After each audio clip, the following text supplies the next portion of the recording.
Assalamualaikum warahmatullahi wabarakatuh. Salam solusi, solusi untuk berdiskusi. Perkenalkan, kami mahasiswa Universitas Islam Negeri Sumatera Utara, program studi ilmu perpustakaan. Perkenalkan, nama saya Riki Utama.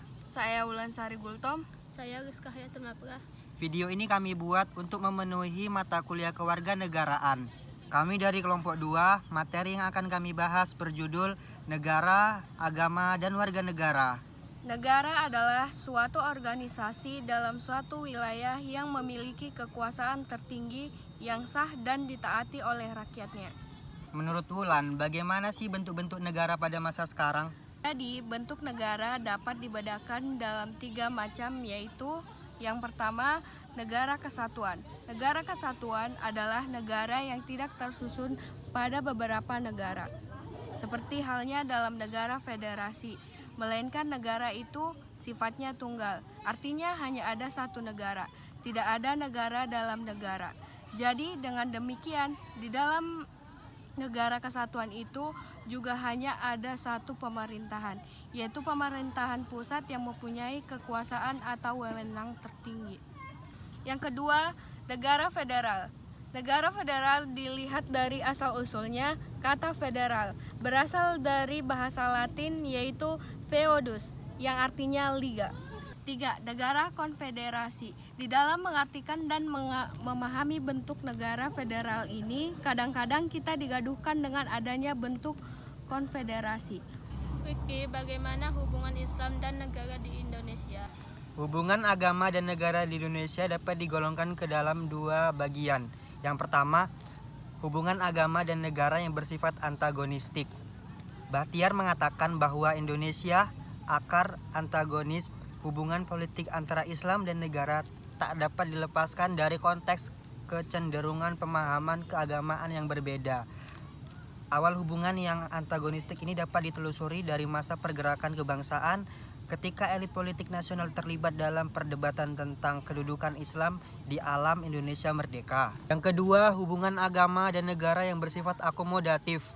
Kecenderungan akomodasi negara terhadap Islam menurut Afar Ghaffar ditengarai dengan adanya kebijakan pemerintah dalam bidang pendidikan dan keagamaan, serta kondisi dan kecenderungan politik umat Islam sendiri. Siapa saja yang dapat menjadi warga negara dari suatu negara? Setiap negara berdaulat, berwewenang menentukan siapa-siapa yang menjadi warga negara.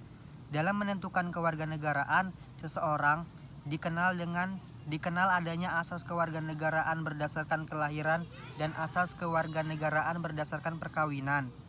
Dalam penentuan kewarganegaraan didasarkan pada sisi kelahiran dikenal 2 asas, yaitu asas ius soli dan ius sanguinis.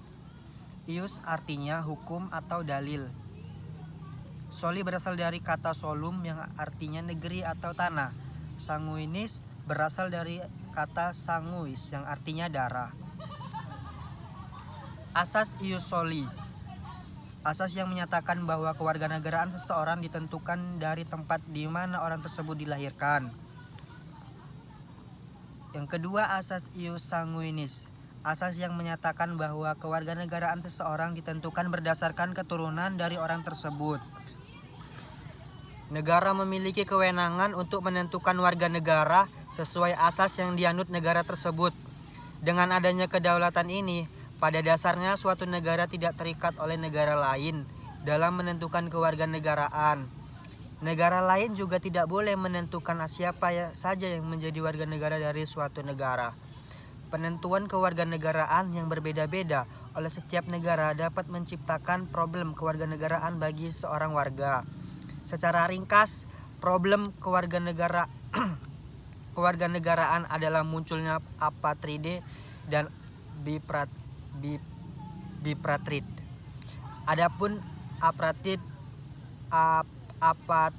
adalah istilah untuk orang yang tidak memiliki kewarganegaraan, sedangkan bipatrid adalah istilah untuk orang yang memiliki kewarganegaraan rangkap 2. Bahkan dapat muncul multipatrid, yaitu istilah untuk orang-orang yang memiliki kewarganegaraan banyak lebih dari 2. Itulah tadi pembahasan kami mengenai negara, agama, dan warga negara. Semoga bermanfaat untuk kami dan yang menonton video ini. Kami akhiri. Assalamualaikum warahmatullahi wabarakatuh. Salam solusi. Solusi untuk berdiskusi.